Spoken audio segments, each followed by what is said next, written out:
Hey, I had this idea about how sad and unlucky my sister is. I've got the perfect plan. What kind of plan? Just watch closely.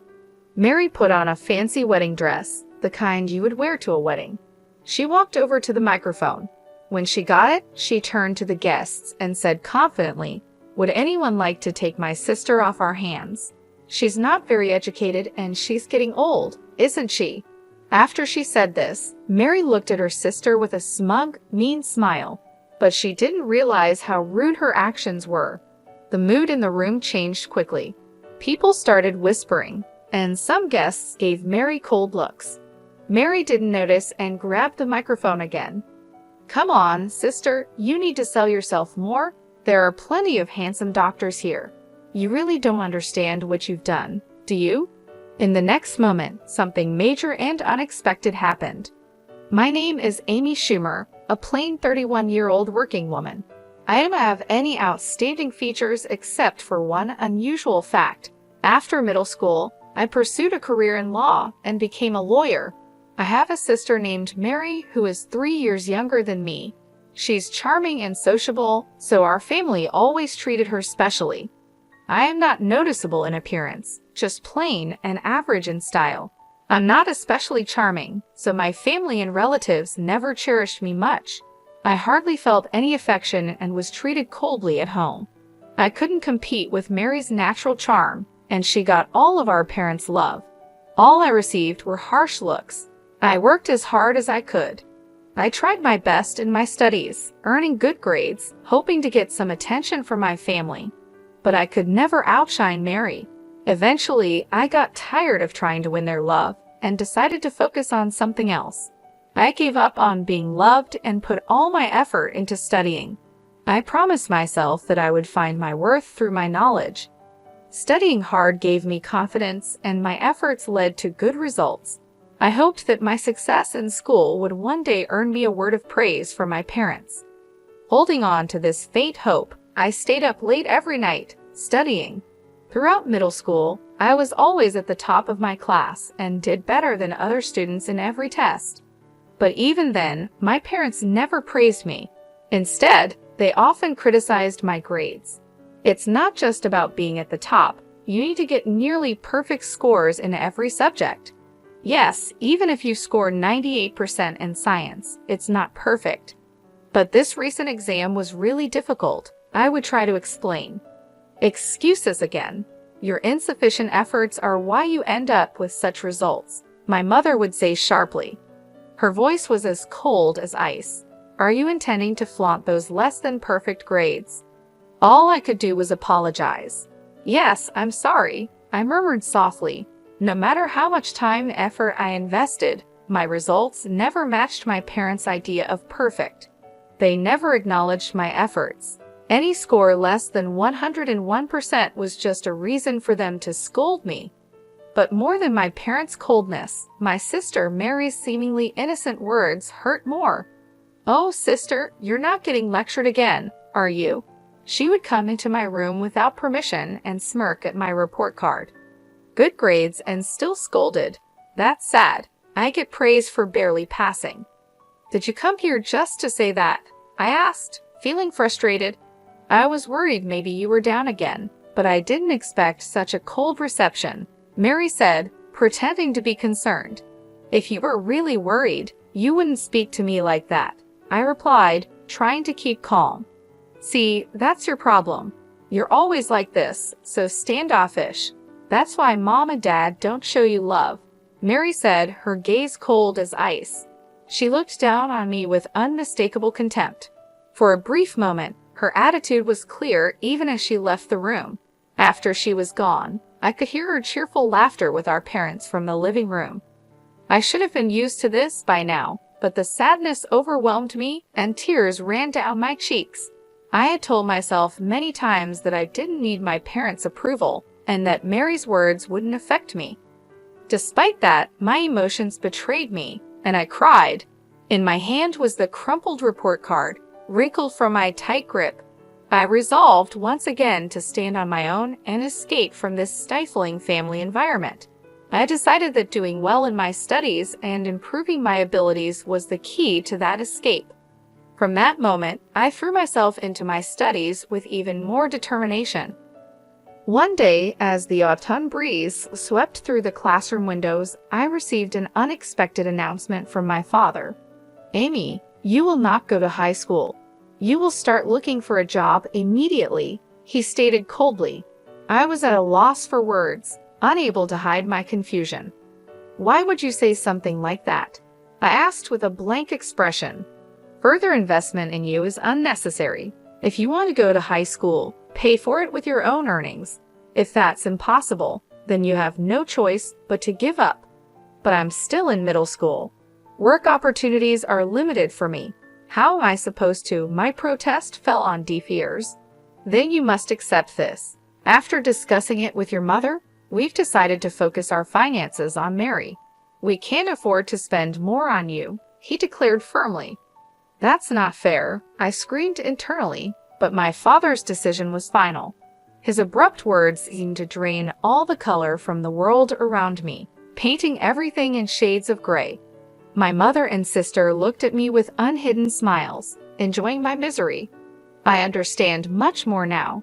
There were options like finding schools with tuition waivers or scholarships.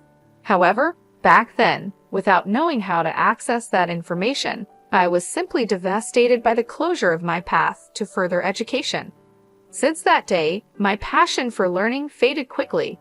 The praises from my homeroom teacher, who had always admired my grades, felt hollow, and the lack of interest in education at home made my chances of advancing to higher education seem even more hopeless. I started the next stage of my life by working at a local factory right after graduation. Since I wasn't old enough to live on my own, I stayed with my family until I turned 19. I worked as hard as I could, and most of my salary went to the household. I saved the little money I kept for myself for the future. Those tough days felt like crawling through an endless tunnel. On my 19th birthday, I finally left home. I wrote a single letter for my family and walked away from the place that was now just a memory. My family's reaction was as if I had never existed, complete silence, without a single phone call or letter. At first, living apart from my family caused me heartache, and the loneliness cast a shadow over my days. However, as time passed, the loneliness eased with the busyness of work. After moving out and starting an independent life, the stress I had felt at home disappeared, and I began to experience a mental spaciousness I had never felt before. This newfound peace of mind reignited my enthusiasm. I regained my passion for learning and decided to start studying again. I began with the basics, reviewing them diligently. The joy of learning filled my heart once more. Soon I started to study high school textbooks and began reading extensively. During my reading journey, I became fascinated by books on law, which sparked a deep interest in the legal profession. Despite only having a junior high education, I learned about the preliminary examination system, which allowed someone like me to take the bar exam. With this new information, my dedication to studying intensified. I used every possible moment to study, even during short breaks at work. I memorized legal terms during lunch, always preparing for the bar exam. The people at my workplace, mostly older than me, saw my earnest efforts and supported me. At the age of 24, I passed the bar exam. After passing the exam, I left my long-term job at the factory and secured a position at a top law firm. After about 5 years of training, I set out on my own and opened my law practice. Now, I happily work as a legal consultant for a hospital. Sometimes I wonder what would happen if I told my parents about becoming a lawyer. I think about how they might react and if I could finally meet their expectations. However, I haven't shared anything with them, and deep down, I believe I won't reach out to them. An unexpected reunion with my family came sooner than I thought. One evening, after finishing work, I found a message on my phone from my younger sister, Mary. She was getting married. "Mary is getting married," I murmured to myself. My sister, now 29, was engaged to a doctor, and her wedding was next month. They wanted me to attend. Despite the long estrangement from Mary and my parents, I couldn't ignore this significant event, so I replied that I would attend. Mary quickly responded with the exact date and location of the ceremony. The message ended with, "Don't forget the wedding gift," which made me smile wryly. Perhaps Mary was more interested in the gift than in welcoming me. I decided to use the wedding as a chance to reunite with the family, and then part ways again. On the day of Mary's wedding, I put on a carefully selected blue dress and headed to the venue. After completing the entrance formalities, I took my seat in the family area where my father and mother were already seated. "You have some nerve showing up here. You must be doing well for yourself with the meager earnings from the factory," my father said coldly. "Indeed, you're right. Introducing someone like her as family does not do us any credit as parents," my mother added with disdain. "Mary shouldn't have invited someone like you," my father continued. I told them exactly that, but they insisted on getting the celebration money anyway, my mother said quietly, even though I was right there. They carried on this conversation without any hesitation. This was the reality I faced. I had a faint hope that sharing my side might bridge the gap between us, but it was quickly shattered. Both my father and mother seemed to completely avoid talking to me. In the silence, I glanced around the venue and noticed some familiar faces among the groom's side. Haven't I seen that person somewhere before? I thought to myself, feeling a sense of déjà vu. As I traced my uncertain memory, I looked up the groom's name and my suspicion turned into conviction. The connection I had anticipated became clear. I couldn't entirely hide my faint surprise. Such a coincidence, almost like a twist of fate, I marveled. However, I decided to keep my emotions in check and spend the day quietly. As the ceremony proceeded, the bride and groom made a glamorous entrance. Guests spoke warm words and gave entertaining performances that softened the atmosphere. As time passed, the banquet gradually shifted to dinner and then to photo sessions. Throughout this time, my parents got up without acknowledging me and moved toward the front where the bride and groom awaited. Mary, as if drawn by a magnet, clung close to the bride and groom, smiling happily in every photograph. Pretending not to be affected by the scene unfolding before me, I focused silently on the meal in front of me. Unexpectedly, my sister Mary approached me. She came closer with a smile, but her eyes had a spark of something more than excitement to see her sister after so many years. "Big sis, it's been such a long time, hasn't it? Are you happy to spend time together like this?" she asked slightly. I nodded quietly and said, "Yes, the banquet food is really wonderful."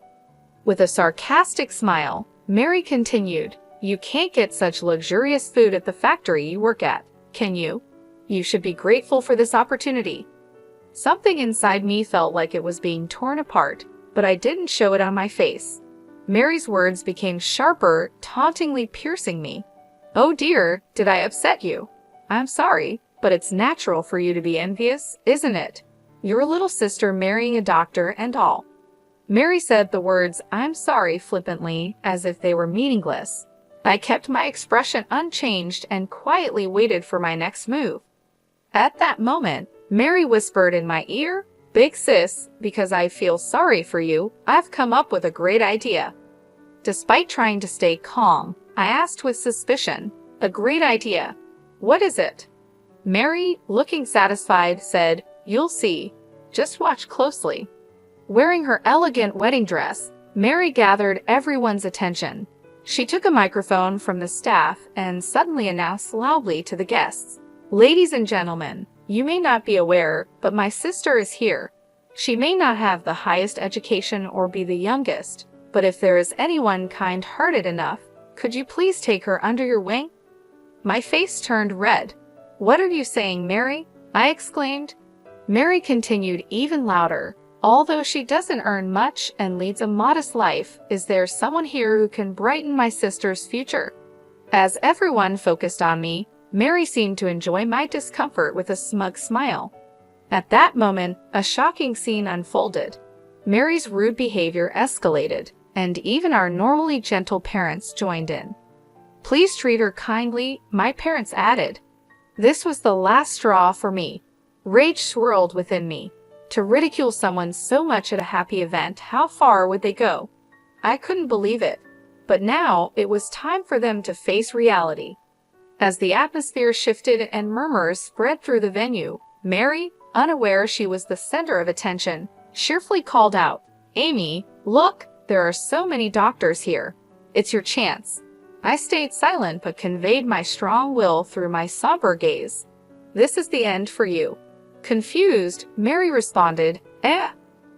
I continued more calmly, "You'll understand soon just how terrible your actions have been." Just as Mary tried to make an excuse, the groom suddenly raised his voice. "Wait, please. Why are you leaving your seats?" The venue was riveted by his voice. Looking toward the groom, it was clear all his colleagues from work were standing up, heading for the exit. Even as the groom tried to stop them, a dignified man, who appeared to be the hospital director, spoke to the groom with determination. "The recent remarks of the bride were so unpleasant that I'm in disbelief. I apologize, but we can no longer stay here. We will take our leave now," the hospital director said. The groom hurried to stop him, offering to take responsibility for Mary's words and actions.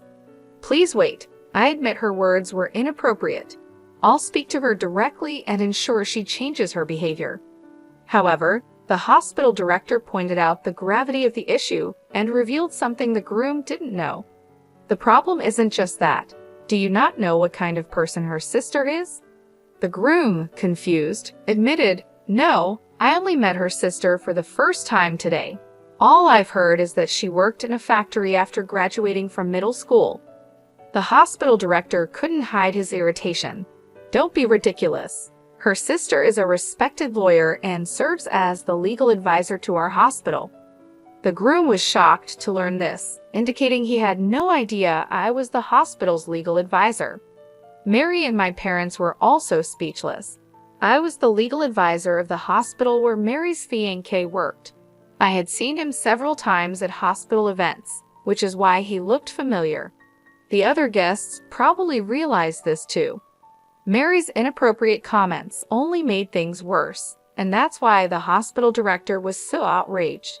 Although the groom himself had no direct relation to me, the hospital director and staff valued the legal advisor highly.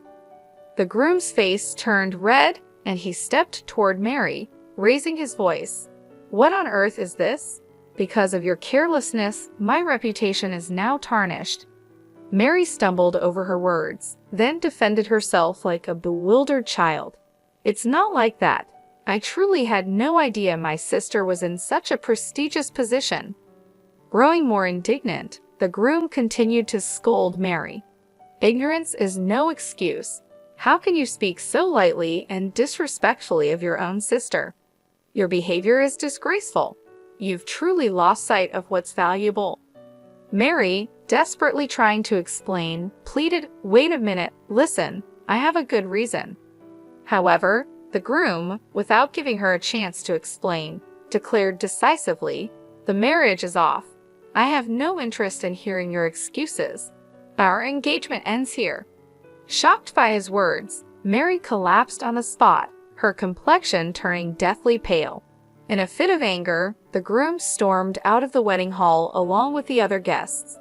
As I was about to leave, I heard a desperate cry from my sister behind me.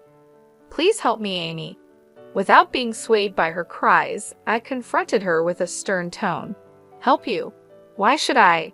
The situation you're in is because of your own actions. Making jokes at others' expense and then playing the victim is pathetic." Mary, filled with confusion and anxiety, pleaded, "Why are you using such harsh words? If I had known about your success as a lawyer." With a quiet yet firm attitude, I responded, "Why should I need to inform someone who has never contacted me about my profession? In fact, I was planning to end our relationship after this wedding. But now, seeing your unfortunate end, I am somewhat satisfied. You must be disappointed that your engagement to a doctor has been called off. Well, you'd better work hard to find your next prospect." With these words, I left the venue with dignity. From afar, I could hear the critical voices of my parents and other guests. Everything proceeded as expected, and Mary's marriage was no more. My parents, who had thought a secure future was assured through Mary's marriage to a doctor, expressed their anger toward her for the first time. Unable to withstand their anger, Mary sought help with a broken heart, but I ignored her pleas. I never answered her calls despite repeated attempts and cut off all contact with the family. I heard that Mary had quit her job and was now without employment, estranged from our parents, and spending her days shut in at home. As for me, I am very happy with both my work and private life, living peacefully without any big problems. Although my bond with my family hasn't been smooth, I am lucky to have a lot of support from people in my professional and daily life. This good environment isn't by chance, but because of my long-term hard work and effort. There were times when I faced tough challenges, but overcoming them made me who I am today. Looking back on my past struggles, I see their value. Now, I hope to keep living a fulfilling life at my own pace, setting realistic goals and keeping stress low.